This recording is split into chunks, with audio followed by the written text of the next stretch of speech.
Merhaba dostlar.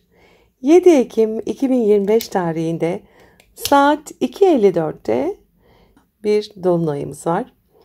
Hem bireysel hem kolektif düzeyde oldukça çarpıcı mesajlar içeriyor. Dolunaylar zaten bitişleri, yüzleşmeleri ve görünür olan hakikatleri sembolize eder. Bu gökyüzünde ise özellikle hak ediş, hesaplaşma ve dönüşüm teması güçlü. Şimdi adım adım inceleyelim. Genel temaya baktığımızda Güneş Terazi burcunda, Ay ise Koç burcunda. Terazi ilişkiler ile bireysel kimlik arasında denge arayışını vurguluyor. Burada ben ile biz arasındaki sınırlar test edilecek. Kendi isteklerimiz ile ilişkilerdeki dengeyi kurmak zorunda kalıyor olabiliriz. Koç burcundaki dolunay bireysel irade, özgürleşme, öfke ve savaşma enerjisini çok güçlüce getirir. İçsel olarak bastırdığınız duygularda aniden dışarı çıkabilir. Şöyle bir açılara bakarsak Jüpiter Kiron'la kare açıda. Bu açı eski yaraların ve özellikle ailevi ya da köklerden gelen travmaların büyütülmesine işaret ediyor.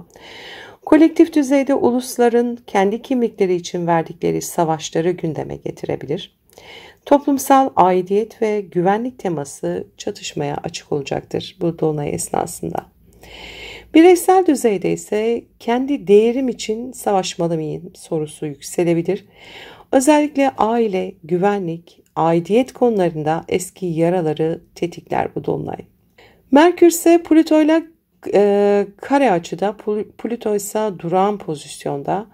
Zihinsel takıntılar, manipülasyon, derin araştırmalar ve tabu konular gündeme gelebilir. Kolektif düzeyde büyük güç odaklarının sakladığı sırlar ortaya çıkabilir. Medya üzerinden manipülasyonlar artabilir. Bireysel düzeyde zihinsel takıntılara dikkat edin. Gerçeklerle yüzleşmek zorunda kalabilirsiniz. Bir şeyleri öğrenmek acıtsa da özgürleştirir mesajı var bu açıdan. Bir de Tanrı'nın parmağı açısı var. Yod açısı. Neptün, Uranüs, Merkür arasında. Bu açı kalıbı gökyüzünde nadir ve çok kadersel kabul edilir. Neptün'ün sisleri ve Uranüs'ün ani şokları Merkür'ün keskin analizine yöneliyor. Kolektif düzeyde beklenmedik bilgiler, ifşalar, ekonomik ya da bilimsel şok gelişmeler olabilir. Gizlenmiş gerçekler beklenmedik bir şekilde açığa çıkıyor olabilir. Bireysel düzeyde hiç beklemediğiniz bir bilgi, bir yüzleşme, bir farkındalık sizi yön değişikliğine zorlayabilir. Güneşle Plüto arasında bir yüzsizlik açı var. Yarı kareden daha rafine, ruhsal bir hak edişi işaret edebilir. Kolektif düzeyde adalet, hukuk, toplum düzeniyle ilgili dönüşüm teması var.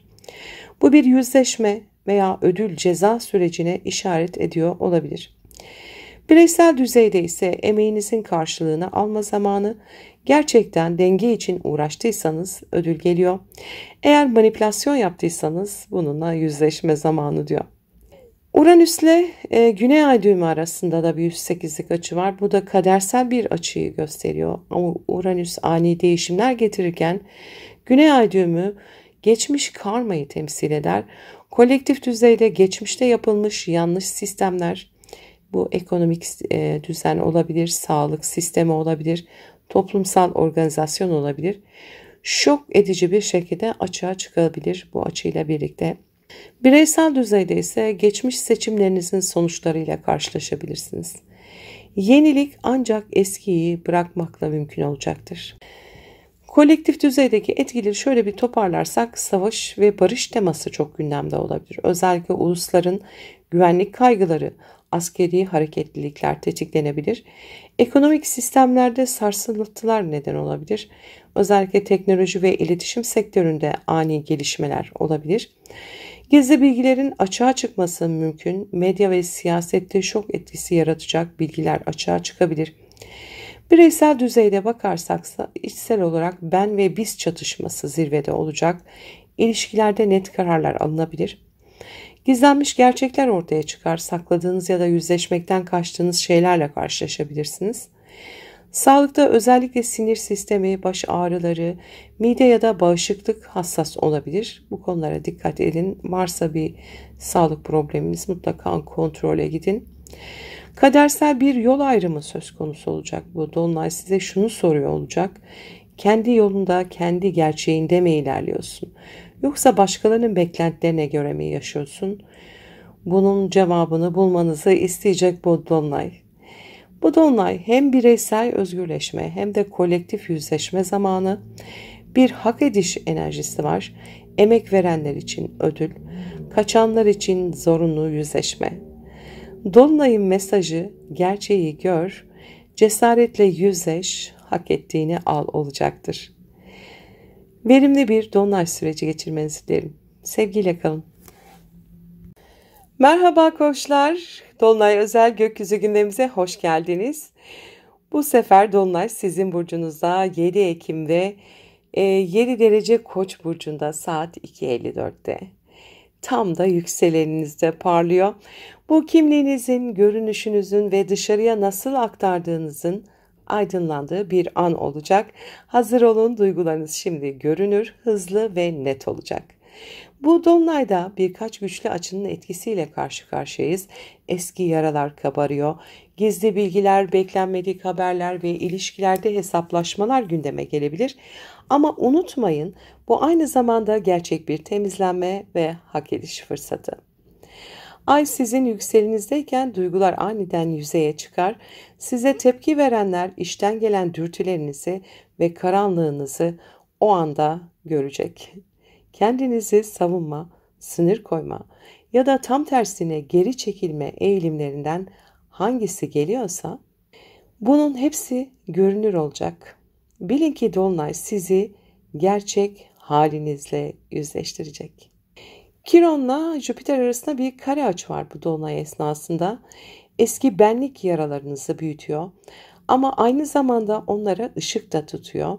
Aile, ev, köklerle ilgili hassas konular tetiklenebilir. Siz burada görüldüğünüz ya da reddedildiğiniz anılara dokunabilirsiniz. Tepkileriniz büyük olabilir. Aşırı savunma ya da abartılı fedakarlık eğilimlerine dikkat edin. Ne yapmalısınız? Yara görünür hale gelince kaçmak yerine onun dilini dinleyin, sınırlarınızı netleştirin. Hayır demek bir erdemdir. Aile içi sorumlulukları abartarak üstlenmeyin. Büyütmek yerine onarım yolunu seçin. Merkür ise Plüto ile kare açıda olacak ve bir de yot açı kalıbımız var burada. Zihinleriniz derin, yoğun ve sorgulayıcı olacak. Gizli konuşmalar, eski mesajlar, internet üzerinden çıkan bilgiler sizi sarstığı anda karar vermeye zorlanabilirsiniz. Merkür'ün Plüton'la karesi zihin oyunlarına, manipülasyona veya güç mücadelelerine işaret ediyor. Aynı zamanda Tanrı'nın parmağı yani yot açı kalıbı Merkür'e bakıyor. Kadersel bir konuşma ya da kadersel bir bilgi akışı hayatınızı virajlara sokabilir. Neptün ve Koç da biliyorsunuz. Koç burcunda, sizin burcunuzda. Uranüs'te İkizler burcunda. Bu ikisi arasında sıkışan bir yapı size iki seçenek sunar. Sizse bir illüzyona sarılmak mı ya da ani şok edici bir gerçeğe uyanmak mı? Merkür o anda gerçeği konuşacak çünkü. Ne yapmalısınız? Ani gelen haberlere hemen tepki vermeyin. Kaynağı kontrol edin. Derin konuşmalar için güvenli bir zemin oluşturun. Şüpheli mesajla karşılaşırsanız görünüşe göre daha fazlası vardır. Araştırın, doğrulayın, sonra konuşun. İçsel sezginiz yükselecek, ona güvenin ama doğrulayın mutlaka, onu unutmayın. Güneşle Plüton arasında bir 108'lik açı var. Bu bir hak ediş enerjisi getirebilir. İlişkilerdeki emeklerin karşılığı ya da verilecek ya da eksikleriyle yüzleşeceksiniz. Eğer ilişkilerde dürüst ve adil olduysanız takdir ve denge gelebilir. Eğer güç oyunları oynandıysa adaletsizlikler açığa çıkabilir. Siz koçlar olarak genelde önde giden, diyaloğu başlatan tarafsınızdır. Şimdi ilişkilerinizde dengeyi bir sorgulayın. Verdiğiniz enerji karşılığını alıyor mu? İlişkilerde sınırlarınızı netleştirmek, haklarınızı talep etmek için uygun bir dönem. Uranüs'le Güney Ay düğümü arasında da bir 108'lik açı var. Geçmiş alışkanlıkların, iletişim kalıplarının ve günlük düzenin gölge etkileri ani bir sarsıntıyla yüzleşilebilir bunlarla. Eski iletişim tarzınız artık işlemez hale gelebilir. Teknoloji, iş veya günlük rutinlerde beklenmedik değişimler oluşabilir.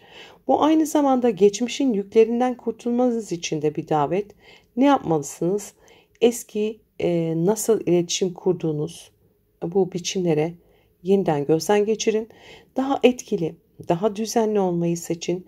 Gereksiz detaylara takılmak yerine esnek olun ama disiplininizi de koruyun. Bu dolunay için birkaç küçük tavsiye de vermek isterim.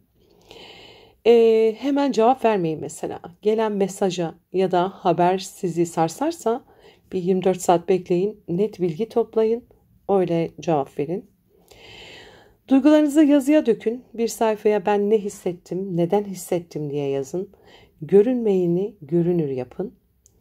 Fiziksel enerji katın. Koç enerjisini harekete dönüştürün.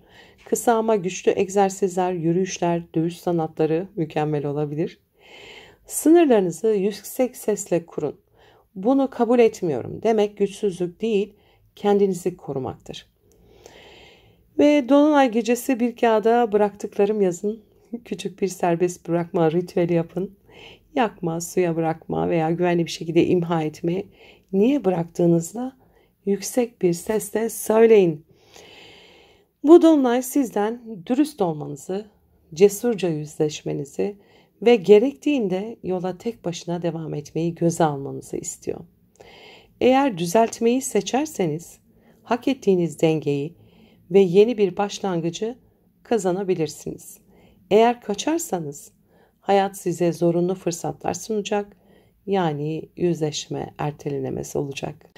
Sevgili koçlar, bu süreç sizi güçlendirecektir. Cesaretinizin sınandığı ama aynı zamanda da ödüllendirileceğiniz bir dönemdesiniz. Mutlu, huzurlu bir dolunay süreci geçirmenizi dilerim. Sevgiyle kalın. Merhaba boğalar, dolunay özel gökyüzü gündemimize hoş geldiniz. 7 Ekim'de bir koç dolunayımız var. Saat 2.54'te 7 derecede. Bu sizin için ruhsal dünyanızı, bilinçaltınızı ve kontrolünüz dışında gelişen olayları aydınlatıyor. Bu dolunay görünürde sessiz gibi dursa da sizin için içsel dünyanızda büyük bir fırtına kopabilir. Gizli kalmış duygular, bastırılmış öfke ya da unutmak istediğiniz konular bir anda yüzeye çıkabilir. Dolunay 12. evinizde. Bu ev ruhsal kapanışları, gizli düşmanlıkları, korkuları ve teslimiyet konularını anlatır. Sizler için dolunay zamanı biraz inziva, biraz kabulleniş ve biraz da geçmişle yüzleşme getirebilir. Rüyalar, sezgiler ve içsel farkındalıklarınız çok güçlü çalışacak bu dönemde. Bu dolunay esnasında Jüpiter ile Kiron arasında bir kare açı var. Jüpiter 3. evinizde iletişimi, yakın çevreyi büyütüyor. Ama Kiron ise retro haliyle kare açı yapması, geçmişten gelen kırıcı sözlerin, iletişim yaralarını ya da kardeşler, komşular, yakın çevreyle ilgili travmaları büyütebilir. Bu dolunayda duyduğunuz bir söz, gördüğünüz bir haber ya da aldığınız küçük bir bilgi derin bir yara noktasına dokunabilir. Ne yapmalısınız? Suskun kalmayın ama öfkeyle de konuşmayın. İfade edemediğiniz şeyleri yazıya dökün. Zihinsel şifalanma için kendinizi duyurmanın sağlıklı yollarını bulun. Bu dolunay esnasında Merkür ile Plüton arasında da bir kare açı var. Plüto da duran pozisyonda. Merkür ise Akrep burcunda. Yani ilişkiler evinizde. Partner, ortak ya da yakın bir kişiyle sert konuşmalar gündeme gelebilir. Kovadaki duran Plüton kare açıyla devrede olacak güç savaşları, manipülasyonlar ve kontrol oyunları ortaya çıkabilir. Burada sizden istenen şey ilişkilerde gerçeği görmek. Maskeler düşecektir. Söylenmeyenler söylenecektir. Eğer bir ilişkiyi sürdürmek istiyorsanız dürüstlükten başka bir yol kalmayacaktır. Gökyüzünde bir de yot açı kalıbı var. Neptün, Uranüs, Merkür arasında. Bu kadersel açı sizi özellikle ilişkilerde ani farkındalıklara götürüyor. Arkadaş çevrenizden ya da sosyal alanlardan gelen bir bilgi ilişkinizle ilgili yepyeni bir bakış açısı yaratabilir. Ya da tam tersi bir dostun söylediği şey partnerinizle aranızda kriz çıkarabilir. Bu görmezden gelemeyeceğiniz bir uyanış olacak. Gerçek ne kadar sarsıcı olursa olsun bu farkındalık sizi özgürleştirecektir. Güneş ile Plüto arasında 108 derecelik bir açı da var bu esnada. Bu açı sizin iş, kariyer ve günlük düzeninizi aydınlatıyor. Çalışma ortamınızda bir hak ediş, emeğinizin karşılığı veya tam tersine bir yüzleşme gündeme gelebilir. İş yerinizde verdiğiniz emek görülmeye başlanabilir. Sorumluluklarınız netleşebilir. Eğer uzun süredir arka planda çalışıyor ama takdir görmüyorsanız şimdi bu sizi ortaya çıkaracaktır. Daha iyi bir pozisyonda olabilirsiniz. Uranüs ile Güney Ay düğümü arasında bir 108'lik derece açı var. Bu açı size aşk, çocuklar ve yaratıcılıkla ilgili eski kalıpları hatırlatıyor. Uranüs'ün retro hali sürprizlerle dolu eski bir aşk konusu, eski bir yaratıcı proje ya da çocuklarla ilgili geçmiş meseleler yeniden gündeme gelebilir. Sizden istenen eskiye tutunma, karmasal olarak tamamlanması gereken bir sürecin sonuna gelmiş olabilirsiniz. Esnek olun, sakin olun. Bir de küçük tavsiyeler vereyim size bu dolunay esnasında yapmanız için. Rüyalarınıza dikkat edin. 12. evde dolunay çünkü. Dolunay size mesajları sembollerle getirebilir. İfade yolunuzu bulun. İçinde tuttuğunuz öfkeyi yazı ya da sanatla dönüştürün. İlişkilerde maske olmayacak bu dönemde. Gerçekten hissettiğinizi dürüstçe söyleyin. Ama kırıcı da olmayın. Eskiyi bırakın. Özellikle aşk ve yaratıcılık alanında geçmişe saplanmayın. Yeniye alan açın. Kendinize zaman ayırın. Meditasyon, inziva, içsel sessizlik, dua sizin için şifalı olacaktır. Sevgili boğalar, bu dolunay sizin için derin bir içsel arınma zamanı. Görünürde sakin olabilirsiniz ama ruhunuzda büyük bir uyanış gerçekleşecek. Gökyüzü size diyor ki kendi iç sesini duy, geçmişi bırak, hak ettiğini al. Verimli, mutlu, umutlu bir dolunay süreci geçirmenizi dilerim. Sevgiyle kalın. Merhaba ikizler, dolunay özel gökyüzü gündemimize hoş geldiniz. 7 Ekim'de Koç burcunda saat 2.54'te 7 derece Koç burcunda bir dolunayımız var. Sizin için sosyal çevrenizi, dostluklarınızı ve geleceğe dair umutlarınızı aydınlatıyor. Dolunay 11. evinizde gerçekleşiyor. Bu da arkadaşlık bağlarınızı, topluluk içindeki yerinizi ve geleceğe dair hayallerinizi gündeme getiriyor. Bu dolunay size şu soruyu soruyor. Kimlerle yürüyorsunuz? Kimlerle yollarınızı ayırmalısınız? Kimlerle devam etmelisiniz? Arkadaş çevrenizden biriyle ilgili gerçekler açığa çıkabilir.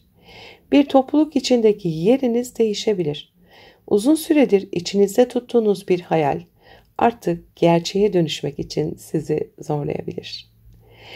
Bu dolunay esnasında Jüpiter ile Kiron arasında da bir kare açı var. Jüpiter 2. evinizde para ve değer duygunuzu büyütüyor. Ancak bu dolunayda 11. evinizdeki Kiron üstelik retro kare açı yapıyor. Bu da dostluklar, topluluklar ve arkadaşlıklar aracılığıyla yaşadığınız değer sorunlarını gündeme getirebilir. Belki de bir arkadaşınızın size değer vermediğini hissedecek. Belki de maddi konularda bir yüzleşme yaşayacaksınız. Ne yapmalısınız? İnsanlarla kurduğunuz bağların gerçek olup olmadığını sorgulayın. Sizi sömüren, enerjinizi tüketen insanlarla aranıza mesafe koyun. Yine bu dolunay esnasında Merkür ile Plüton arasında bir kare açı var. Merkür 6. evinizde, yani iş, çalışma ortamı ve günlük düzen konularında aktif. Plüton ise 9. evinizde inançlarınızı, eğitim alanlarınızı ve uzaklarla bağlantılarınızı dönüştürüyor ve duran pozisyonda. Bu kare açı iş ortamınızda manipülasyonlara, fikir çatışmalarına veya otoriteyle sürtüşmelere işaret ediyor. Aynı zamanda sağlık konularında zihinsel stresin bedene yansımasına da dikkat edin. Dolunay zamanı iş ortamınızda gizlenmiş bir bilgi açığa çıkabilir. Belki de bir otorite figürüyle yüzleşmek zorunda kalabilirsiniz.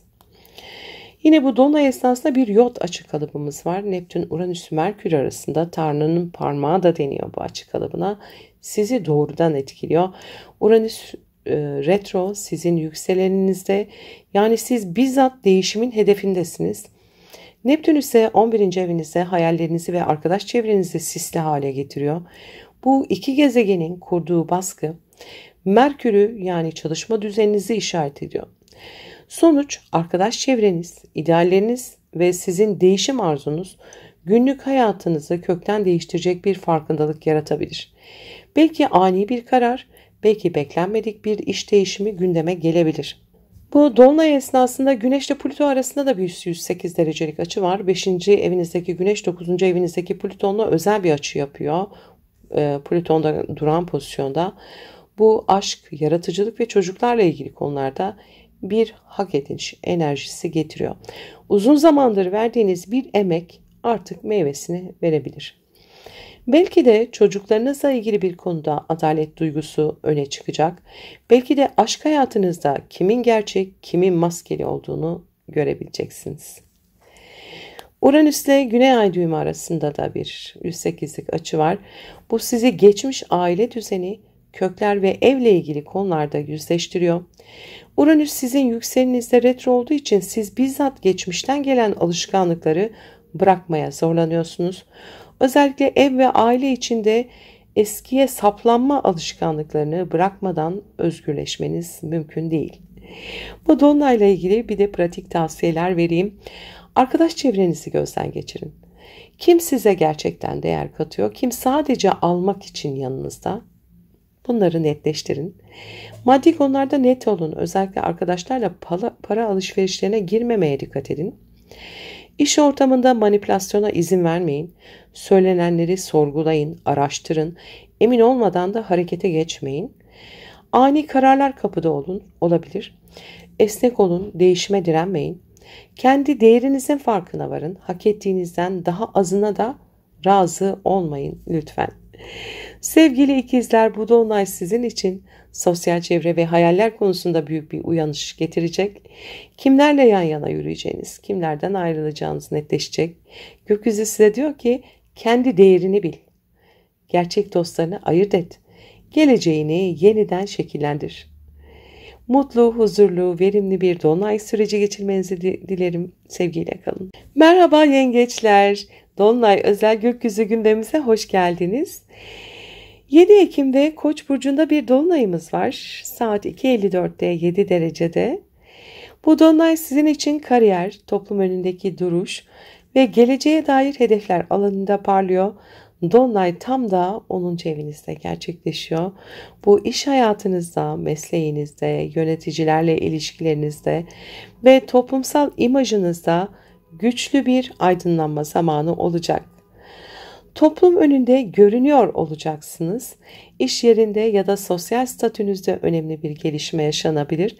Uzun zamandır emek verdiğiniz bir şey açığa çıkar ya da kariyerinizle ilgili net bir karar alırsınız. Bu dolunay size hangi yolda ilerleyeceksin diye soruyor. Bu dolunay esnasında Jüpiter ile Kiron arasında da bir kare açı var. Kiron retro Koç burcunda. Jüpiter ise sizin burcunuzda ilerliyor. Yani kişisel gelişiminizi, özgüveninizi büyütüyor. Ancak kariyer evinizdeki retro Kiron'la kare açı yapıyor olması iş hayatınızda eski yaraların tetiklenmesine işaret ediyor. Belki de geçmişte aldığınız eleştiriler, otorite figürleriyle yaşadığınız gerilimler, mobbingler tekrar gündeme gelebilir. Ama şunu unutmayın, Jüpiter bu yaraları büyütse de aynı zamanda şifalandırma şansı da sunuyor. Eğer içinizde ben yeterince iyi değilim düşüncesi varsa işte şimdi bunu aşma zamanı, siz yeterince iyisiniz. Merkürle Plüton arasında da bir kare açı var. Plüton'da duran pozisyonda, Merkür 5. evinizde, aşk, çocuklar ve yaratıcılık alanında hareket ediyor. Plüton ise 8. evinizde, ortak kaynaklar, para ve güç mücadeleleri alanında duran pozisyonda. Bu kare açı size aşk hayatınızda veya çocuklarla ilgili konularda bir yüzleşme getirebilir. Gizli kalan şeyler açığa çıkabilir. Maddi konularda, özellikle ortak para veya borç alacak meselelerinde sert konuşmalar gündeme gelebilir. Dolunay zamanı karşınızdaki kişilerin gerçek niyetlerini daha net olarak göreceksiniz. Yine gökyüzünde bir yot açı kalıbı var. Neptün, Uranüs, Merkür arasında. Bu kadersel açı sizi özellikle iş ilişkileriniz ve yaratıcılık alanında ani farkındalıklara götürecek. Neptün kariyer alanınızda sisli bir hava estirirken Uranüs sosyal çevrenizde ani sürprizler çıkarıyor. Bu ikisi Merkür'ü, yani aşk, çocuklar ve yaratıcı alanınızı hedefliyor. Sonuçsa beklenmedik bir haber, bir konuşma ya da ani bir gelişme size yepyeni yaratıcı bir sürece ya da aşk hayatında önemli bir karara yöneltebilir. Güneşle Plüton arasında 108 derecelik bir açı var. 4. evinizde Güneş, 8. evinizde Plüto. Özel bir açı yapıyorlar bunlar. Bu da aile, ev, kökler ve ortak kaynaklarla ilgili bir hak ediş enerjisi getiriyor. Aile içinde güç dengeleri netleşebilir. Ortak para ya da mirasla ilgili konularda hak edişiniz gündeme gelebilir. Uzun zamandır emek verdiğiniz bir konuda ödülünüzü alma şansı doğabilir. Yine Uranüs ile Güney Ay düğümü arasında da bir 108'lik açı var. Uranüs sosyal çevrenizde retro hareket ediyor ve Başak'taki Güney Ay düğümü ile bağlantı kuruyor. Bu da yakın çevre, kardeşler, eğitim ve iletişim alanında karmasal bir yüzleşmeyi getirecek. Eski bir arkadaşlık, eski bir iletişim tarzı veya geçmişten gelen bir çevre bağı artık tamamlanmak üzere. Sizden istenen eskiye değil, yeniliğe açık olmanız, onlara tutunmanız. Şimdi bu dolunay süreciyle de ilgili birkaç pratik tavsiyem var. Onları da paylaşayım. Kariyerinizde net kararlar alın. Sizi tatmin etmeyen bir yol varsa cesaretle değiştirin. Otoriteyle çatışmayın, strateji kurun. İş yerinde sakin ama güçlü olun. Maddi konularda şeffaflık isteyin. Ortak para, miras ya da borçlarda gizliliğe izin vermeyin. Aile içinde dengede kalın. Hak ediş konuları gündeme gelebilir. Adaletli davranın. Hayallerinizi yenileyin. Eski dostluklara değil, geleceğinizi besleyen çevrelere yönelin. Sevgili yengeçler, dolunay sizin için kariyer ve toplum önündeki imajda büyük bir dönüm noktası olabilir. Hak ettiğinizin size verilme zamanı geldi.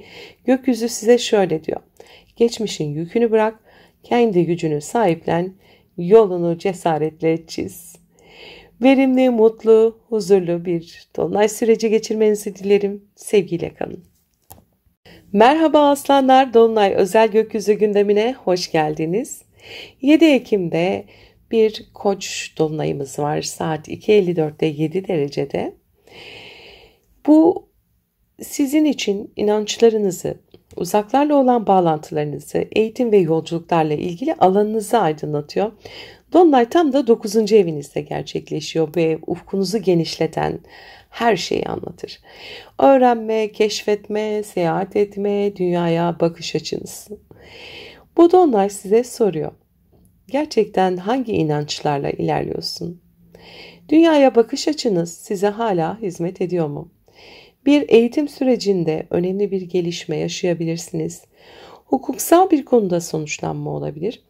Ya da uzun zamandır planladığınız bir seyahat ani bir şekilde gündeme gelebilir bu dönemde. Bu dolunay sürecinde Jüpiter ile Kiron arasında bir kare açı var. Jüpiter sizin 12. evinizde. Bilinçaltınızı büyütüyor ve sezgilerinizi güçlendiriyor. Ancak dolunay sırasında 9. evinizdeki retro Kiron'la kare açı yapıyor.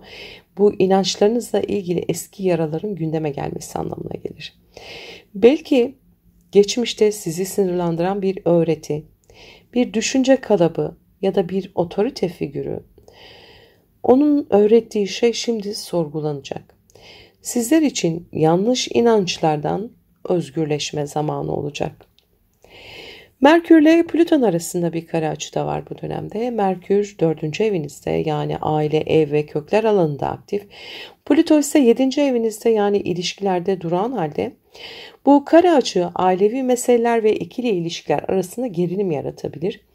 Partnerinizle aile arasında sıkışma yaşayabilirsiniz. Veya ev hayatınızda söylenmeyen bazı sözler aniden ortaya çıkabilir. Burada önemli olan dürüstlükten şaşmamaktır. Gerçeği bilmek her zaman özgürleştirir. Yine bu dolunay esnasında bir yot açı kalıbımız var. Tanrı'nın parmağı da denir. Neptün, Uranüs, Merkür arasında. Bu kadersel açı özellikle ailevi konuları üzerinden sizi derin bir yüzleşmeye çağırıyor olacak. Neptün 9. evinizde inançlarda sis yaratıyor. Uranüs de 11. evinizde sosyal çevreden ani değişimler getiriyor. Bu ikisi birleşip Merkür'ü, yani aile eviniz hedefliyor. İnançlarınız, çevreniz ve ailevi gerçekler arasında sıkışıp kalabilirsiniz. Ama bu sıkışma size bir yeni yön gösterecek. Belki köklerinizi sorgulayacaksınız, belki de aile içinde önemli bir konuşma yapacaksınız. Bu dolunay esnasında Güneş ile Plüto arasında da bir 108'lik açı var. 3. evinizdeki Güneş 7. evinizdeki Plüton'la özel bir açı kuruyor. Bu iletişim ve ilişkiler arasında bir hak ediş teması yaratıyor. Eğer ilişkilerde adil, dengeli ve dürüst olduysanız bu dolunay size olumlu gelişmeler getirecek, ama manipülasyon varsa gerçeklerin açığa çıkışı kaçınılmaz olacaktır. Uranüs ile Güney Ay düğümü arasında da bir 108 derecelik açı var. Uranüs sosyal çevrenizde retro hareket ediyor. Başak'taki Güney Ay düğümü ise, onunla yaptığı açı ise özellikle para, kaynaklar ve değer sistemleri ile ilgili geçmiş alışkanlıkları gündeme getiriyor. Eski çevre bağları, maddi konular üzerinden yeniden test edilebilir. Ama unutmayın, geçmişin düzenine saplanmak yerine geleceğe bakmanız gerekiyor. Bu dolunayla ilgili bir minik tavsiyelerim de var. Onları da sizlerle paylaşayım. İnançlarınızı sorgulayın. Size artık hizmet etmeyen kalıpları bırakın. Eğitim ve yolculuklarda fırsatlara açık olun. Beklenmedik bir şans gelebilir. Aileyle ilişki dengesini kurun. Kimseyi memnun etmek zorunda değilsiniz. Bundan vazgeçin. Çevrenizdeki ani değişimlere esnek yaklaşın. Yeni insanlarla bağlantı kurabilirsiniz bu süreçte. Hak ediş sürecine de güvenin. Gerçekten emek verdiğiniz alanlarda karşılığını göreceksiniz. Sevgili aslanlar, bu dolunay sizin için inançlarınızı, yaşam felsefenizi ve geleceğe bakış açınızı yeniden şekillendiren güçlü bir süreç. Gökyüzü size diyor ki dar kalıplardan çık, ufkunu genişlet, kendi gerçeğini inşa et. Verimli, mutlu, huzurlu bir süreç geçirmenizi dilerim. Sevgiyle kalın. Merhaba Başaklar. Dolunay özel gökyüzü gündemine hoş geldiniz. 7 Ekim'de Koç burcunda saat 2.54'te 7 derecede bir Koç dolunayımız var. Sizin için ortak paylaşımlar, finansal meseleler ve dönüşüm süreçlerini aydınlatıyor. Dolunay 8. evinizde gerçekleşiyor. Bu ev borçları, alacakları, kredileri, mirasları, ortak kazançları ve derin psikolojik dönüşümü sembolize eder. Bu dolunayda sizler için güçlü bir yüzleşme zamanı geliyor. Parasal ortaklıklar, banka işleri, miras, sigorta gibi konular gündeme gelebilir. Ama yalnızca maddi değil, ruhsal düzeyde de büyük bir arınma ve bırakma sürecindesiniz. Bu dolunay size soruyor, neleri bırakıp dönüşmeye hazırsınız? Bu dolunay esnasında Jüpiter ile Kiron arasında da bir kare açı var. Jüpiter 11. evinizde sosyal çevrenizi ve hayallerinizi büyütüyor. Ancak dolunay esnasında 8. evinizdeki retro Kiron kare açı yapıyor. Bu da dostluklar, arkadaşlıklar ya da topluluklar üzerinden bir yara noktasına dokunabileceğinizi gösteriyor. Belki maddi bir konu üzerinden arkadaşlarla sorun yaşayabilir. Belki de bir dostunuzla aranızda güven konusu sınanabilir. Ne yapmalısınız? Gerçek dost ile çıkar dostu arasındaki farkı çok net ayırt etmelisiniz. Merkür ile Plüton arasında da bir kare açı var dolunay esnasında. Merkür 3. evinizde iletişimi, sözlü ifadeyi ve yakın çevreyi yönetiyor. Plüton ise 6. evinizde iş, sağlık ortamında duran konumda. Bu kare açı iletişimde krizlere, iş ortamında gizli çekişmelere işaret ediyor. Özellikle sözlerinize dikkat edin. Söylediğiniz şeyler yanlış anlaşılabilir ya da manipüle edilebilir. Ayrıca zihinsel stresin sağlığınıza yansımasına karşı dikkatli olun. Bir yot açı kalıbı da oluşuyor bu dolunay esnasında. Tanrı'nın parmağı da deniyor biliyorsunuz. Ve Tanrı'nın parmağı Merkür'e odaklanıyor. Bu sizin için sözlerin gücünü öne çıkarıyor. Uranüs kariyer alanınızda retro hareket ediyor. Neptün ise ilişkiler alanınızda retro. Bu iki gezegen Merkür'ü hedef alırken kariyer, ilişkiler ve iletişim üçgeninde ani bir farkındalık yaşayabilirsiniz. Belki bir ilişkinin gerçeğini bir konuşma ile öğreneceksiniz. Belki de kariyerinizle ilgili çok önemli bir bilgi açığa çıkacak. Bu kadersel gelişime size yeni bir yol ayrımına getirebilir. Güneş ile Plüto arasında bir 108 derecelik açı var bu dolunay esnasında. 2. evinizdeki Güneş 6. evinizdeki Plüto ile özel bir açı yapıyor. Bu para ve değer duygunuzla iş hayatınız arasında bir hak ediş enerjisi getiriyor. Uzun zamandır emek verdiğiniz işlerde karşılığını görmeye başlayacaksınız. Eğer emeğinizin karşılığını alamıyorsanız şimdi şartları değiştirmek için cesur adımlar atabilirsiniz. Uranüs ile Güney Ay düğümü arasında da bir 108 derecelik açı var. Uranüs kariyer alanınızda retro hareket ediyor. Başak'taki Güney Ay düğümü ile yaptığı bu açı geçmişten gelen alışkanlıkların artık bırakılması gerektiğini söylüyor. Siz Başaklar olarak çoğu zaman mükemmeliyetçi ve kontrolcü davranıyor olabilirsiniz. Ama Uranüs diyor ki artık değişime direnme, karmasal düzeyde eski iş modellerini veya geçmişten gelen yükleri geride bırakma zamanı olacak. Bu dolunayla ilgili minik birer tavsiye de vereyim. Maddi paylaşımlarda şeffaf olun bu dönemde. Ortak para, miras veya borçlarda gizliliğe asla izin vermeyin. İletişimde net olun. Dedikodudan, yanlış anlaşılmalardan uzak durun. Kariyerde sürprizlere hazırlıklı olun. Beklenmedik değişimler sizi yeni yollara yöneltebilir. Sağlığınıza dikkat edin. Özellikle stres kaynaklı rahatsızlıklara karşı tedbir alın. Eskiyi bırakın. Sizi yoran iş modelleri, ilişkiler veya alışkanlıkları artık geride bırakın. Sevgili Başaklar, bu dolunay sizin için derin bir dönüşüm kapısı, maddi ve manevi anlamda arınmak, yüklerden kurtulmak için güçlü bir fırsat. Gökyüzü size diyor ki, eskiye tutunma, dönüşüme güven, hak ettiğini al. Umutlu, mutlu, verimli bir süreç geçirmenizi dilerim. Sevgiyle kalın. Merhaba teraziler, gökyüzü gündemimize hoş geldiniz. 7 Ekim'deki bir dolunaydan bahsediyor olacağım bu kayıtta. 7 Ekim'deki Koç burcundaki dolunayımız saat 2.54'te ve 7 derecede gerçekleşecek. Sizin için ilişkiler alanında güçlü bir dönüşüm ya da dönüm noktasına işaret ediyor. Dolunay tam da 7. evinizde gerçekleşiyor. Bu ev evlilikleri, ortaklıkları, işbirliklerini ve karşınızdaki kişileri anlatır. Bu dolunay size ben ve sen dengesini sorgulatıyor.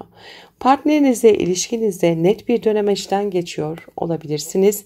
Bir karar alma zamanı gelebilir, ya bir ilişki resmileşir ya da artık işlevini yitirmiş bir ortaklık sona erer. İş ilişkilerinde de yeni bir yön belirlenebilir. Jüpiter ile Kiron arasında bir kare açı var bu dolunay esnasında. Jüpiter 10. evinizde kariyerinizde ve toplum önündeki duruşunuzu büyütüyor. Ancak bu 7. evinizdeki retro Kiron ile kare açı yapıyor. İlişkilerde geçmişten gelen yaralar tetiklenebilir. Belki otoriteyle ya da partnerinizle yaşadığınız eski bir kırgınlık yeniden gündeme gelebilir. Burada esas mesele şu: ben kimim ve karşımdakiyle nasıl bir denge kuruyorum?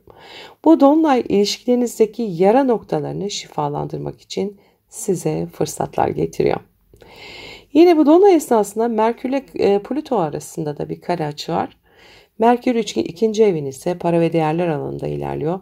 Plüton ise 5. evinizde aşk ve yaratıcılık alanında duran konumda. Bu kare açı maddi konular üzerinden ilişkilerde gerilim yaratabilir. Bir değer sorgulaması, para harcaması ya da sahip olduklarınızla ilgili bir yüzleşme yaşayabilirsiniz. Aşk hayatınızda kıskançlık ya da güç çekişmeleri de gündeme gelebilir. Gökyüzünde bir yot açı kalıbı da oluşuyor. Tanrı'nın parmağı da deniyor buna, biliyorsunuz. Neptün, Uranüs ve Merkür arasında oluşacak. Bu kadersel açı kalıbı sizin için maddi konularda önemli bir farkındalık yaratacak. Neptün 7. evinizde ilişkilerde sisli bir hava oluştururken Uranüs 9. evinizde inançlar ve uzaklarla ilgili sürpriz gelişmeler getiriyor. Bu iki enerji Merkür'e, yani para ve değer evinize yöneliyor. İlişkiler ve inançlar üzerinden maddi kararlar vermek zorunda kalabilirsiniz. Belki bir partnerle finansal konuları konuşacaksınız. Belki de değerlerinizi sorgulayıp yeni bir bakış açısı geliştireceksiniz. Güneş ile Plüto arasında da bir 108 derecelik açı var. Burcunuzda Güneş, 5. evinizde Plüto. Özel bir açı kuruyor. Bu sizin kişisel duruşunuz ve aşk hayatınız arasında hak ediş teması yaratıyor. Uzun süredir emek verdiğiniz bir yaratıcı iş ya da ilişki şimdi somut bir noktaya gelebilir. Eğer gerçek benliğinizi saklamadan ilerlediyseniz ödülünüzü alabilirsiniz. Yine Uranüs ile Güney Ay düğümü arasında da bir 108 derecelik açı var. Uranüs 9. evinizde retro. Güney Ay düğümü Başak Burcu'nda. Bu yaptığı açı inançlarınız, eğitimleriniz ve geçmişten gelen düşünce kalıplarınızla ilgili karmasal bir yüzleşmeye işaret ediyor. Artık size hizmet etmeyen inanç kalıplarını bırakmalı, zihinsel olarak yenilenmeye açık olmalısınız. Bu dolunayla ilgili tavsiyelerim de var. İlişkilerde net olun. Gri alan bırakmayın. Ya tamam ya devam zamanı. Ya beyaz ya siyah zamanı. Maddi konularda dikkatli olun. Ortak para veya harcamalarda şeffaflık arayın. Kariyerinizle ilişki dengenizi kurun. İş hayatı, özel hayat arasında bir denge şart bu dönemde. Aşk hayatınızda güç oyunlarından uzak durun. Duygusal dürüstlük sizi ileriye taşıyacak.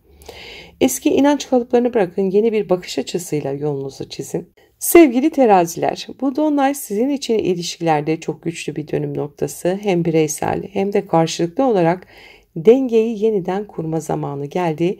Gökyüzü size diyor ki kendi ışığını saklama, dengeni koru ve ilişkilerinde hak ettiğini yaşa. Umutlu, mutlu, verimli bir süreç geçirmenizi dilerim. Sevgiyle kalın. Merhaba akrepler, dolunay özel gökyüzü gündemimize hoş geldiniz. 7 Ekim'de Koç burcunda saat 2.54'te 7 derecede bir dolunayımız var. Sizin için gündelik hayat, iş düzeni ve sağlık konularında güçlü bir aydınlanma getirecek. Dolunay 6. evinizde. Bu ev çalışma koşullarınızı, rutinlerinizi, sağlığınızı ve hizmet ettiğiniz alanları aydınlatır. Bu dolunay size şunu soruyor: hayatınızı nasıl düzenliyorsunuz? Gerçekten size hizmet eden bir yaşam biçimi içinde misiniz? Sağlığınızla ilgileniyor musunuz? İş ortamında netleşmeler olabilir, bir projeyi tamamlayabilirsiniz ya da çalışma arkadaşlarınızla ilgili önemli gelişmeler yaşayabilirsiniz. Sağlıkla ilgili bir konunun da açığa çıkması mümkün. Bu süreçte bedeninizi ve ruhunuzu asla ihmal etmeyin. Bu dolunay esnasında Jüpiter ile Kiron arasında bir kare açı var. Jüpiter 9. evinizde inançlarınızı, eğitim ve yolculuklarınızı büyütüyor. Ancak 6. evdeki retro Kiron'la da kare açı yapıyor. Bu iş veya sağlık alanında geçmişten gelen bir yaranın tekrar tetiklenebileceğini gösteriyor. Belki iş ortamında adaletsizlik yaşadınız ya da sağlığınızı ihmal ettiniz. Şimdi bu yara fark edilip şifalanabilir. Unutmayın, şifalanmak için önce yarayı kabul etmek gerekir. Merkür ile Plüto arasında da bir kare açı var. Bu süreçte Merkür burcunuzda ilerliyor. Kendinizi ifade etme, düşüncelerinizi aktarma gücünüz çok yüksek. Fakat Plüto 4. evinizde duran, yani aile ve köklerle ilgili konular gündemde. Bu kare açı sizin kendinizi ifade etme biçiminiz ile aile içindeki güç dengeleri arasında kriz yaratabilir. Söyledikleriniz sert ya da ağır algılanabilir. Evinizde, köklerinizde bazı gerçeklerle yüzleşmek gerekebilir.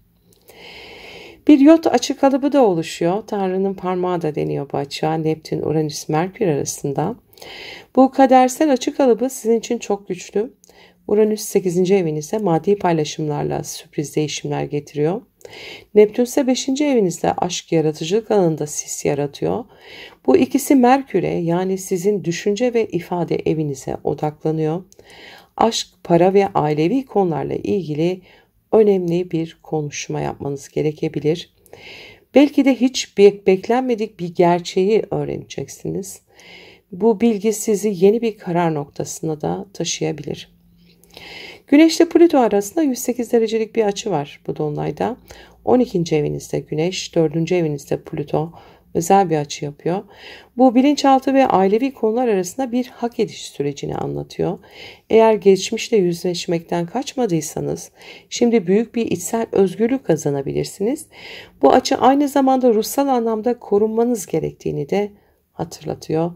İç sesinizi dinleyin lütfen. Uranüs ile Güney Ay düğümü arasında da bir 108 derecelik açı var. Uranüs 8. evinizde retro. Başak'taki Güney Ay düğümü ile yaptığı açı sosyal çevre, arkadaşlıklar ve ortak kaynaklar üzerinden karmasal temaları gündeme getiriyor. Belki eski dostlarla maddi meseleler gündeme gelebilir ya da bir arkadaşlık artık görevini tamamladığı için kapanabilir.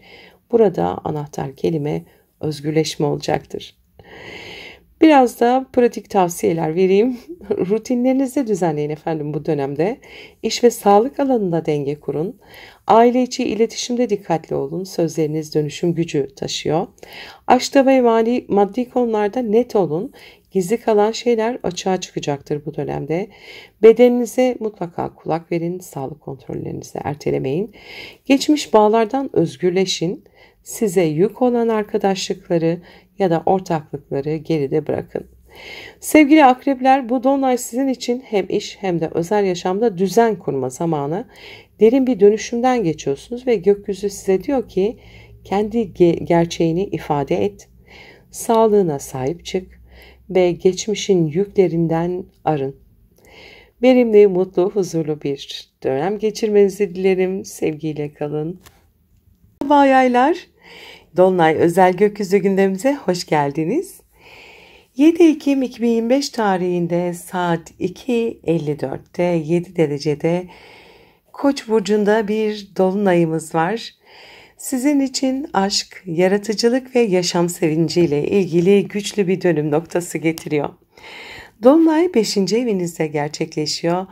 Bu ev aşk hayatınızı, çocuklarla olan ilişkinizi, hobilerinizi ve yaratıcılığınızı temsil eder. Dolunay sizlere soruyor. Gerçekten kalbinizin sesini dinliyor musunuz? Bir aşk ilişkisinde netleşme olabilir. Kiminle yürümek istediğinize karar verebilirsiniz. Çocuklarla ilgili önemli gelişmeler gündeme gelebilir. Ayrıca yaratıcı projelerinizde bir dönüm noktasına gelebilir. Uzun süredir emek verdiğiniz bir işin sonucunu da alabilirsiniz. Bu dolunay esnasında Jüpiter'le retro Kiron arasında bir kare açı var.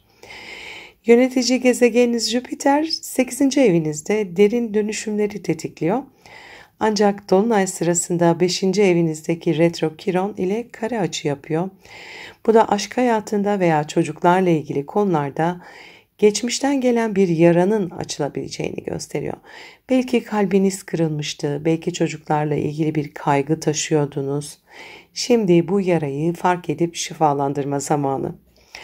Yine aynı esnada Merkür ile Plüto arasında da bir kare açı var. Merkür 12. evinizde ilerliyor. Bilinçaltınızı ve gizli meseleleri harekete geçiriyor. Plüto ise 3. evinizde durağan, yani yakın çevre ve iletişim konularında güçlü bir baskı yaratıyor. Bu kare açı zihninizdeki bastırılmış düşünceleri açığa çıkarabilir. Aile içinde ya da yakın çevrede saklanan bir bilgi öğrenebilirsiniz. Düşüncelerinizi paylaşırken dikkatli olun. Sözleriniz büyük dönüşümlere sebep olabilir. Bir de yol taşı kalıbı var gökyüzünde. Neptün, Uranüs ve Merkür'le Tanrı'nın parmağı açı kalıbı bu. Merkür'e odaklanıyor. Uranüs 7. evinizde ilişkilerde sürprizleri işaret ediyor. Neptün 4. evinizde aile alanında sis yaratıyor. Bu iki enerji Merkür'e yöneliyor. Sonuç ise ilişkiler ve aile üzerinden kadersel bir konuşma gündeme gelebilir. Bu konuşma size yepyeni bir bakış açısı kazandıracaktır ya da ilişkilerde gizli kalan şeyler ya da ailede gizli kalan şeyler artık açığa çıkıyor olabilir. Güneş ile Plüto arasında bir 108 derecelik açı var. 11. evinizde Güneş, 3. evinizde Plüto ve özel bir açı kuruyor. Bu sosyal çevreyle iletişim arasında bir hak ediş sürecini anlatıyor. Uzun süredir bir topluluk ya da arkadaşlık için emek verdiyseniz şimdi ödülünüzü alabilirsiniz. Eğer bazı ilişkilerde samimiyet eksikse bu da açığa çıkacaktır. Uranüs ile Güney Ay düğümü arasında da bir 108 derecelik açı var. Uranüs 7. evinizde retro hareket ediyor. Başak'taki Güney Ay düğümüyle yaptığı bu özel açı ilişkiler ve kariyer karmalarınızı gündeme taşıyor. Artık size yük olan ilişkilerde kopuş olabilir. Eğer geçmişten gelen bir ilişki bağı size ilerleme fırsatı vermiyorsa Uranüs onu özgürleştirmek için devrede olacaktır. Ne yapmalısınız bu dolunay esnasında? Kalbinizin sesini dinleyin. Gerçekten sizi mutlu eden şeylere yönelin. Aşk ve çocuklarla ilgili şifaya izin verin. Eski yaraları geride bırakın. Yakın çevreyle iletişiminize dikkat edin. Gizli kalan şeyler açığa çıkabilir. Arkadaşlıklarınızı gözden geçirin. Gerçek dostlar yanınızda kalacaktır mutlaka. İlişkilerde özgürleşin. Size yük olan bağları bırakın. Sevgili yaylar, bu dolunay sizin için aşk, yaratıcılık ve yaşam sevinci ile ilgili çok güçlü bir farkındalık getiriyor. Gökyüzü size diyor ki kalbinizi dinleyin, içinizdeki ışığı parlatın ve özgürleşmekten korkmayın. Mutlu, huzurlu, verimli bir dolunay süreci geçirmenizi dilerim. Sevgiyle kalın. Merhaba oğlaklar, dolunay özel gökyüzü gündemimize hoş geldiniz. 7 Ekim'de saat 2.54'te 7 derece Koç burcunda bir dolunayımız var. Sizin için ev, aile ve köklerle ilgili güçlü bir aydınlanmayı beraberinde getirecek. Dolunay 4. evinizde gerçekleşiyor. Bu ev yaşantınızı, aile bağlarını, iç dünyanızı ve köklerinizi anlatır. Bu dolunay sizlere şunu soruyor. Gerçekten kendinizi güvende hissediyor musunuz? Evinizde taşınmayla ya da aile bireyleriyle ilgili net kararlar alabilirsiniz bu dönemde. Belki de kendi içsel huzurunuzu bulmak adına önemli bir yüzleşme yaşayacaksınız. Aynı esnada Jüpiter ile Kiron arasında da bir kare açı var. Jüpiter 7. evinizde ilişkilerinizi büyütüyor ancak 4. evinizdeki retro Kiron ile kare açı yapıyor. Bu açı aile köklerinizden gelen bir yara ile ilişkileriniz arasındaki dengeyi gündeme getiriyor. Belki partnerinizle ilişkinizde aile faktörü devreye giriyor ya da geçmişten gelen bir kırgınlık ev ortamında huzurunuzu zorluyor. Bu süreçte eski yaralar şifada bulabilir. Yine aynı esnada Merkür ile Plüto arasında bir kare açı var. Merkür 11. evinizde sosyal çevre ve dostluklarla ilgili konuları hareketlendiriyor. Plüto ise 2. evinizde durağan yani maddi değerler alanında baskı kuruyor. Bu kare açı arkadaşlık ilişkileriniz ve maddi konular arasında bir yüzleşmeye davet ediyor. Belki bir arkadaşla para paylaşımı ya da değer algısı üzerinden gerilim yaşayabilirsiniz. Çevrenizdeki insanlarla ilişkilerinizde dürüstlük çok önemli olacak. Yine aynı esnada bir yot açı kalıbı da var. Neptün, Uranüs, Merkür arasında Tanrı'nın parmağı açı kalıbı Merkür'e odaklanıyor. Uranüs 5. evinizde retro, aşk ve yaratıcılık alanında sürprizler getiriyor. Neptün 4. evinizde retro, ailevi konularda sis yaratıyor. Bu iki enerji Merkür'e yani sosyal çevre evinize yöneliyor. Aile, aşk ve dostluklar arasında kadersel konuşmalar yapabilirsiniz. Arkadaş çevrenizle ilgili önemli farkındalıklar yaşayabilir. Bir topluluk içindeki rolünüzü yeniden tanımlayabilirsiniz diyor bu açı. Güneş ile Plüto arasında da bu esnada 108 derecelik bir açı var. Güneş 10. evinizde, Plüto ise 2. evinizde ve özel bir açı kuruyorlar bunlar. ve kariyer ve finans arasında bir hak ediş sürecini gösteriyor. Uzun süredir emek verdiğiniz bir işin karşılığını alabilirsiniz. Aynı zamanda kendi değerinizi sahiplenip iş hayatınızda daha güçlü bir duruş sergilemeniz de mümkün olabilir. Uranüs ile Güney Ay düğümü arasında da 108 derecelik bir açı var. Uranüs 5. evinizde, Güney Ay düğümü ise Başak Burcu'nda, inançlar ve eğitim alanında karmasal temaları açığa çıkarıyor. Geçmişten gelen düşünce kalıpları aşk hayatınızda ya da yaratıcı yönünüzde sizi sınırlıyor olabilir. Artık size hizmet etmeyen eski bakış açılarını bırakmanız gerekiyor. Peki bu dolunay esnasında neler yapmalısınız? Ailevi meseleleri netleştirin.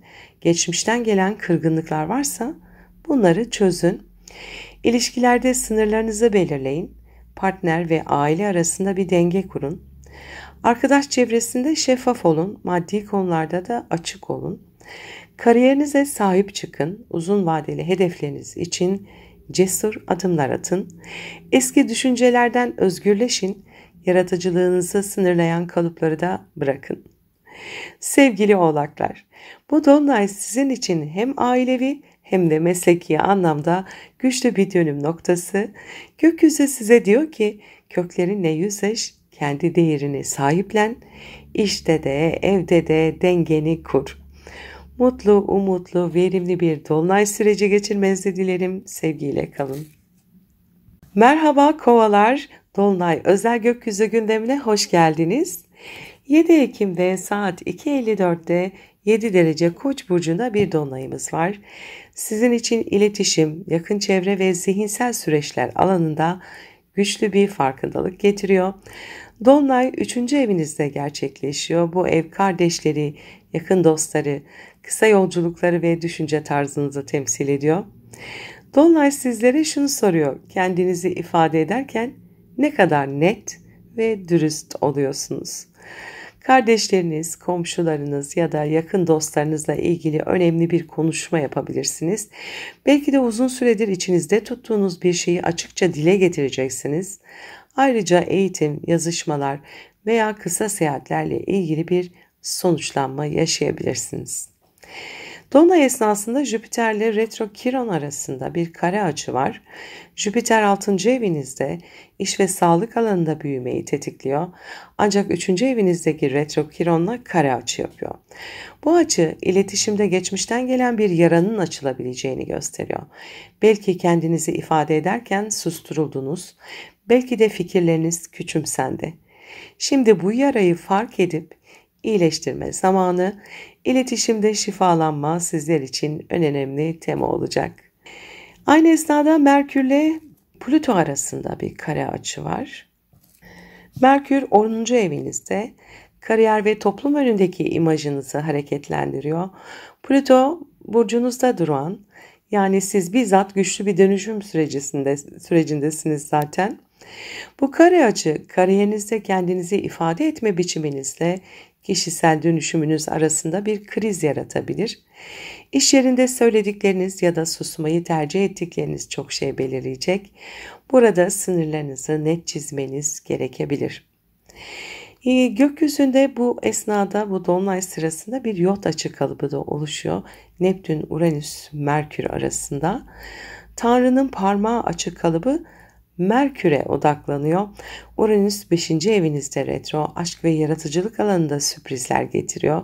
Neptün ise 2. evinizde retro, değerleriniz ve finansal alanı sisli kılıyor. Bu iki enerji Merkür'e, yani kariyer evinize yöneliyor. Sonuç, aşk, para ve kariyer üzerinden kadersel konuşmalar gündeme gelebilir. Belki işinizle ilgili bir karar alırken duygusal hayatınızdan da etkileniyorsunuz. Bu dolunay size önemli bir yol ayrımı getirebilir. Bu esnada yine Güneş ile Plüto arasında 108 derecelik bir açı var. 9. evinizdeki Güneş burcunuzdaki Plüto ile özel bir açı kuruyor. Bu inançlarınız, dünya görüşünüz ve kişisel dönüşümünüz arasında bir hak ediş sürecini gösteriyor. Uzun süredir öğrenmeye, kendinizi geliştirmeye çalışıyorsanız şimdi bunun ödülünü alabilirsiniz.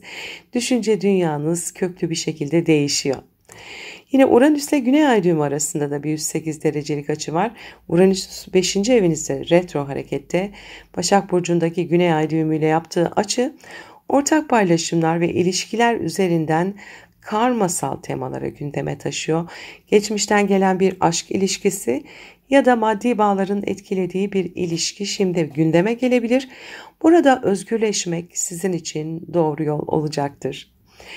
Peki ne yapmalısınız bu dolunay sırasında? İletişimde şeffaf olun. İçinizde tuttuklarınızı lütfen ifade edin. Kariyer alanında netleşin. Sözleriniz ve kararlarınız geleceğinizi belirleyecek çünkü. Aşk ve para dengesini kurun. Kalbinizle cüzdanınız arasında sıkışmayın. Eğitime ve geliştirmeye yatırım yapın. İnançlarınızı dönüştürün. Karmasal bağlardan özgürleşin, geçmişin yüklerini bırakın. Sevgili kovalar, bu dolunay sizlere güçlü bir ifade ve dönüşüm zamanı getiriyor. Gökyüzü size diyor ki, kendi sözünü söyle, düşüncelerine sahip çık ve hayatında yeni bir düzen kur. Mutlu, umutlu, verimli bir dolunay süreci geçirmenizi dilerim. Sevgiyle kalın. Merhaba balıklar, dolunay özel gökyüzü gündemine hoş geldiniz. 7 Ekim'de saat 2.54'te 7 derece Koç burcunda bir dolunayımız var. Sizin için para, özdeğer ve güven alanında güçlü bir farkındalık getiriyor. Dolunay 2. evinizde gerçekleşiyor. Bu ev kazançlarınızı, sahip olduklarınızı, kendi değer anlayışınızı ve hayata bakışınızı temsil eder. Dolunay sizlere şunu soruyor. Kendi değerinizi gerçekten biliyor musunuz? Maddi kazançlar, harcamalar ya da kaynaklarınızla ilgili önemli kararlar gündeme gelebilir. Belki uzun süredir emek verdiğiniz bir çalışmanın karşılığını alacaksınız. Belki de gelir gider dengenizi yeniden düzenleyeceksiniz. En önemlisi kendi değerinizi bilmeniz gerekecek. Aynı esnada Jüpiter ile Kiron arasında bir kare açı var. Jüpiter 5. evinizde aşk ve yaratıcılıkla ilgili konuları büyütüyor. Ancak 2. evinizdeki retro Kiron'la da kare açı yapıyor. Bu açı kendi değer algınızla aşk ilişkileriniz arasında bir yüzleşmeyi anlatıyor. Belki geçmişte sevilmediğinizi hissettiğiniz anlar gündeme gelebilir. Belki de maddi konularda yetersiz hissettiğiniz için yaralandınız. Şimdi bu yaraları fark edip şifalandırma zamanı. Merkür ise Plüto ile kare açıda. Merkür 9. evinizde uzak yolculuklar, inançlar ve yüksek öğrenim alanında hareket ediyor. Plüto ise 12. evinizde durağan, yani bilinçaltınızı yoğun bir şekilde dönüştürüyor. Bu kare açı düşünce sisteminiz ve bilinçaltınız arasında güçlü bir yüzleşme yaratabilir. İnançlarınızda dönüşüm, eski korkularla hesaplaşma ve zihinsel özgürleşme bu dönemin temaları olacak. Yine gökyüzünde bir yot açı kalıbı var. Neptün, Uranüs, Merkür arasında. Tanrı'nın parmağı açı kalıbı bu ve Merkür'e odaklanıyor. Uranüs 4. evinizde retro, ailevi konularda sürprizleri getiriyor. Neptün ise 1. evinizde retro, kimliğinizle ilgili bulanıklık yaratıyor. Bu iki enerji Merkür'e yöneliyor. Sonuçsa aile, kimlik ve inançlar üzerinden kadersel konuşmalar yaşayabilirsiniz. Belki bir aile büyüğüyle fikir ayrılığı gündeme gelecek. Belki de kendi yolunuzu çizme zamanı geldiğini anlayacaksınız. Güneş ile Plüto arasında da 108 derecelik bir açı var. 8. evinizde Güneş, 12. evinizde Plüto. Özel bir açı kuruyorlar. Bu paylaşımlar, borçlar, miras ya da ortak kaynaklar üzerinden bir hak ediş sürecini gösteriyor. Uzun süredir finansal ya da duygusal bir alanda emek verdiyseniz bunun karşılığını alacaksınız. Ama aynı zamanda size yük olan bir borç ya da bir bağ bu dolunayda kapanabilir. Uranüs ile Güney Ay düğümü arasında da bir 108 derecelik açı var. Uranüs 4. evinizde retro, Başak Burcu'ndaki Güney Ay düğümü ile yaptığı açı, ilişkiler ve aile karmalarını gündeme taşıyor. Geçmişten gelen bir aile meselesi ya da eski bir ilişki bağının üzerinizdeki etkisini fark edebilirsiniz. Uranüs size özgürleşmeniz gerektiğini hatırlatıyor. Bu dolunayda neler yapmalısınız? Kendi değerinizin farkına varın öncelikle. Maddi ya da manevi alanlarda öz saygınızı koruyun. Aşk ve para dengesini kurun. İlişkilerde değerinizi sorgulamayın. İnançlarınızı gözden geçirin. Sizi sınırlayan düşünceleri bırakın. Ailevi konularda özgürleşin. Geçmiş bağların üzerinizdeki etkisini fark edin. Borç ve paylaşımları düzenleyin. Finansal alanı temizlemek size güç katacaktır. Sevgili balıklar, bu dolunay sizlere maddi ve manevi değerleriniz konusunda güçlü bir uyanış getiriyor. Gökyüzü size diyor ki, kendi değerinizi bilin, geçmişin zincirlerinden özgürleşin ve hayatınızı güvenle inşa edin. Mutlu, umutlu, verimli bir dolunay süreci geçirmenizi dilerim. Sevgiyle kalın.